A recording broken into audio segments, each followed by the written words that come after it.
வணக்கம். தொடர்ந்து எனது கவிதை கேட்டு வரும் அனைவருக்கும் நன்றி. இன்றைய நம் காணொளியில் ஒரு காதல் கவிதை. வாருங்கள் கவிதைக்குள் செல்வோம்.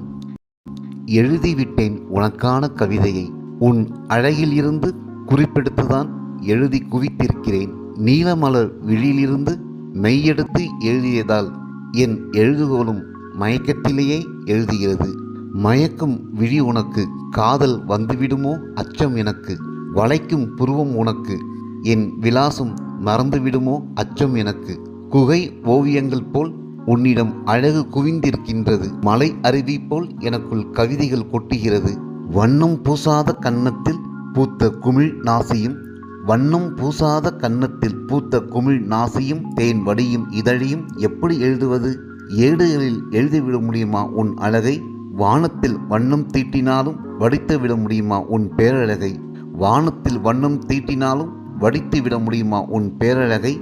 உன் குரல் ஓசையை எப்படி எழுதுவது?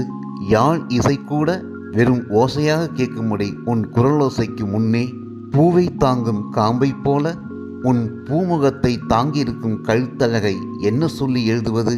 பூவை தாங்கும் காம்பை போல உன் பூமுகத்தை தாங்கியிருக்கும் கழுத்தழகை என்ன சொல்லி எழுதுவது? உன் மார்பழகை இலைமறை காயாய் பாடினாலும் இலக்கணம் இருமடி. தென்றல் வந்து ஆடினாலும் உன் இடைமேடை ஒடிந்து போகுமடி. எப்படி எழுதுகோள் கொண்டு எழுதுவது?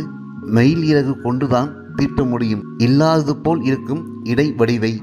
நடையின் நளினத்தை எதை கொண்டு பாடுவது? நதியின் நடையோடு ஒப்பிட்டா எழுதுவது? என் எழுதுகோளை என்னை பார்த்து நகைக்காதா? ஐயோ என்ன அழகியடி நீ, அற்புதமே அதிசயமே. ஐயோ என்ன அழகியடி நீ, அற்புதமே அதிசயமே. எனக்கு பித்து பிடிக்கவா பிரம்மன் உன்னை படைத்தான்?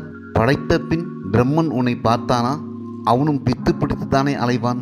அடியை அழகி, உன் கட்டழகை கட்டுக்கட்டாய் காகிதம் கொண்டு எழுதினாலும் எழுதிவிட முடியாதடி. கலை என்ற சொல்லும் சிலை என்ற வடிவமும் உன்னை கண்ட பின் தான் கண்டுபிடித்திருப்பார்களடி. கலை என்ற சொல்லும் சிலை என்ற வடிவமும் உன்னை கண்ட பின் தான் கண்டுபிடித்திருப்பார்களடி. அடி பெண்ணே பொழில் பூவே எழில் கண்ணே, அடி பெண்ணே பொழில் பூவே எழில் கண்ணே.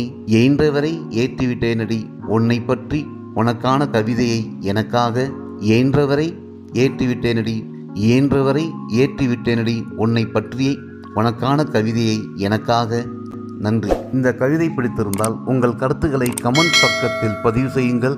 மீண்டும் வேறு கவிதையுடன் உங்களை சந்திக்கிறேன். நன்றி, வணக்கம்.